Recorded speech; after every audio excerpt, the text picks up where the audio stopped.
There are multiple ways for you to bake a loaf of sourdough bread. And there's two main ways that I encourage people to use that big batch of dough that you make and you store in your fridge so that you can bake a fresh loaf whenever you want.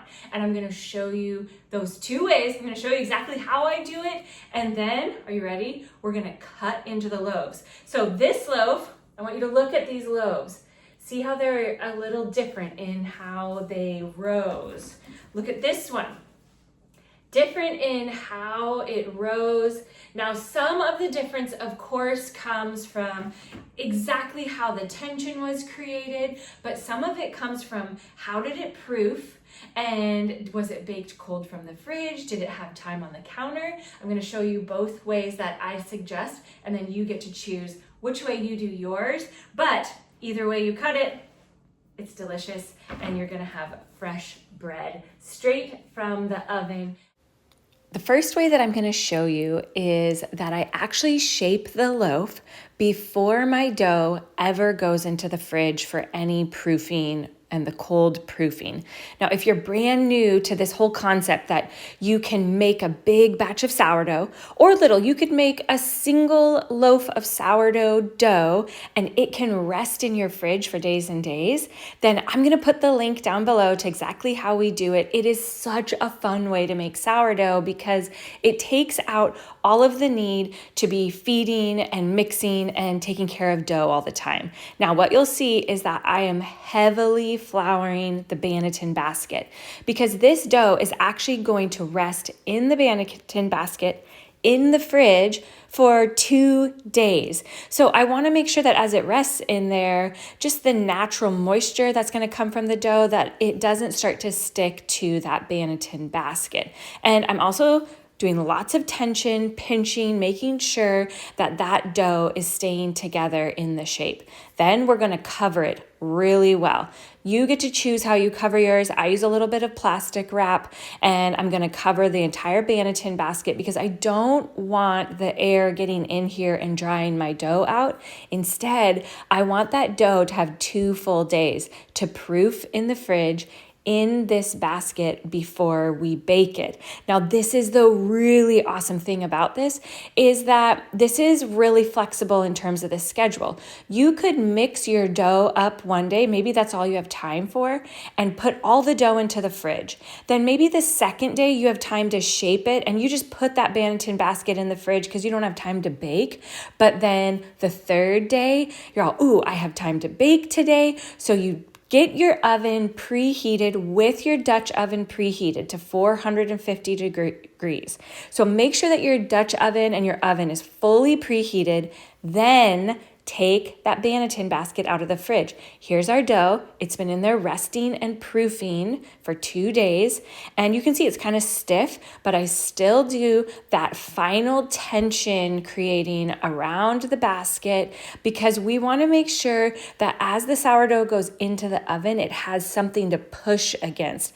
And so this is a really, really great way to do it. If you're having trouble with your bread, keeping its shape, or getting a really good rise, baking it cold from the fridge. Remember, I took this out of the fridge. It's cold, cold, cold. I did that final tension creating, tipped it out onto my parchment paper. We're going to score it and into the oven it goes, cold. It doesn't ever proof at room temperature. It does all of that proofing in the fridge. Here's one of the perks of this first method. It's that the dough gets to proof and rise in the fridge, and then it goes straight into the oven. So you don't lose any of the rise that the dough has done while it was cold proofing. But as you'll see, it's not huge. It's not big and fluffy, and that's fine. We want this to do all of the rising, like the big rising. We want it to actually happen in the oven. So I'm taking my very, very hot Dutch oven out of the oven, and I have it set to 450. It's going to bake in there for 30 minutes with the lid on, and then I take the lid off and it bakes for another 25 minutes, and you'll get to see it when it's all done. I always use my thermometer to make sure that the internal temperature of the loaf is hitting 200 degrees before we take it out. Now let's talk about method number 2. the dough, I made it, it went through all the stretch and folds, and it went into the fridge, and it proofed in the fridge for 3 days. So this is the 3rd day, and I'm taking out the portion of the dough that I'm gonna work with from the fridge, and I'm going to shape it cold from the fridge. So it's the same thought in that we're working with the dough cold from the fridge. But here's the thing that's different, is we're gonna shape it. It is going to go into the banneton basket, and it's gonna proof in the banneton basket for 1 hour on the counter. Now, I don't let it go longer than that 1 hour because I'm not looking for it to make some big, huge rise before it goes into the oven. Remember, sourdough, you want that big, big rise to happen in the oven. So here's the dough.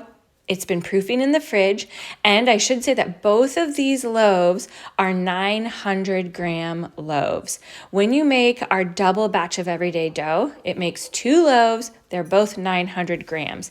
And I always have a bowl of water next to where I'm working. I use that instead of flour to make sure that the dough is not sticking to my hands, and I also put a little bit of it on the counter because I don't want the dough to stick to the counter. Here's a little refresher. Here's how you shape an oval rustic sourdough loaf. You shake it out, pull the bottom up to the top, and then you're kind of like braiding it over itself, getting all of those edges tucked in, and then roll it up. And then that goes into your banneton basket. Now, of course, every loaf ends up getting rolled and the tension is created a little bit different. So, of course, I'm human. Even rolling 2 loaves and doing them exactly the same way as much as possible, they're always going to bake up a little bit different because the dough and the bread is just going to rise a little bit different, but it's really cool. You're going to see once this one comes out of the oven, the difference between baking from the banneton basket resting in the fridge and baking from the banneton basket resting on the counter.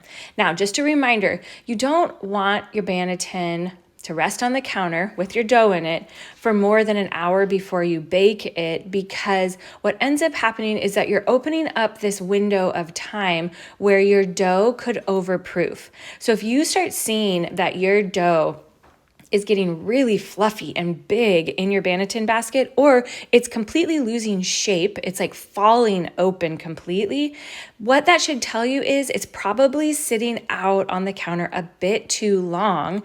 And what's gonna happen is it's not gonna have enough energy to get a really good rise once it's in the oven. So mine rested on the counter for 1 hour. I would say the dough is still kind of cool. It's not really like sloppy. It's still easy to work with, but definitely softer than when it comes straight out of the fridge. So I work my way around the basket doing that final bit of tension. I'm gonna turn it out onto the parchment paper, and it's gonna bake the exact same way as the other loaf. 30 minutes with the lid on, 25 minutes with the lid off. Of course, we wanna make sure that we score it. The same rule is applying to this one. The oven has been preheated and the Dutch oven is preheated. But look at this. I think this is really interesting and something to keep in mind. When you go to score your bread or your dough and it has been resting on the counter, it's softer, it's squishier, and a lot of times it wants to stick to my little knife.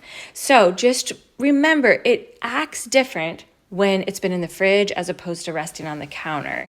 And here's the big reveal. Both of the loaves side by side. They were both baked the exact same day, so they proofed for the same amount of time, but they just had a different proofing cycle.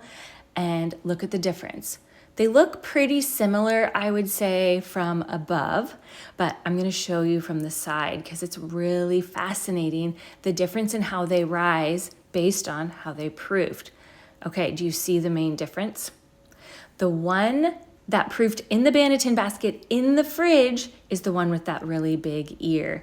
The other one still looks beautiful. Oh, we will still gobble it up and I'll show you inside, but look at how it didn't rise the same.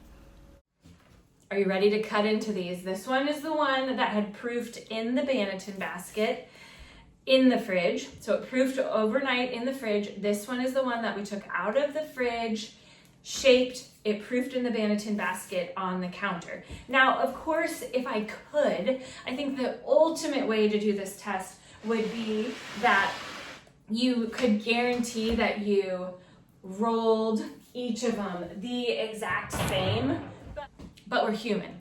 And so every time you roll or you create tension in one of your loaves, it is going to rise a little bit different. It's going to expand a little bit different. And this is the beauty of baking more. The more that you bake, the more consistent your loaves will get. But I would say I rolled this exactly like I rolled this one, and it just rose different. And a lot of that has to do with it proofing out of the fridge in the banneton basket instead of in the fridge. So let's cut into these. Some things to keep in mind as you're doing your own sourdough adventures is that as the weather changes throughout the year, it really does change how well your dough rises, how fast it rises, how long it can proof. When it's really warm, even though the dough goes into our fridge, it still proofs much, much faster. And so keep that in mind depending on the climate that you live in. So here's the loaf that proofed in the banneton basket in the fridge. Really great rise, great texture. That's the amount of bubbles that we like to have in ours. Here's the one that proofed on the counter. See, no ear, still great rise. It feels very similar inside. I would say it just has a slightly smaller crumb. Like the air pockets aren't quite as big. So here they are next to each other, but check this out. This is the exact same amount of dough, but look at how much bigger the loaf on the left is as opposed to the loaf on the right. The loaf on the left got to do all of that proofing and rising in the banneton basket in the fridge, and it didn't lose any of that rise before it went into the oven. The one on the right had to do all of that proofing only for 1 hour on the counter before it went into the oven. So, verdict, at least in my mind, is I actually really like proofing our loaves in the banneton baskets, or this is the same if you're doing a sandwich loaf. Proof it in your fridge for a day or two and bake it cold from your fridge. You will get better rise, better texture, the crumb, the crust, all of it. It's just better. And if you've not seen our sourdough bread bag yet, I'm going to tuck one of these in here and save it because we'll save this for another morning. But we have a whole pattern and a video tutorial how to make this bread bag. I'm going to put the link to that below. We're so glad that you're here in the kitchen with us. Keep the questions coming. Your questions help us know how we can help you to have fun baking better. And cheers, friends. This is the joy of the most delicious invitation to your table.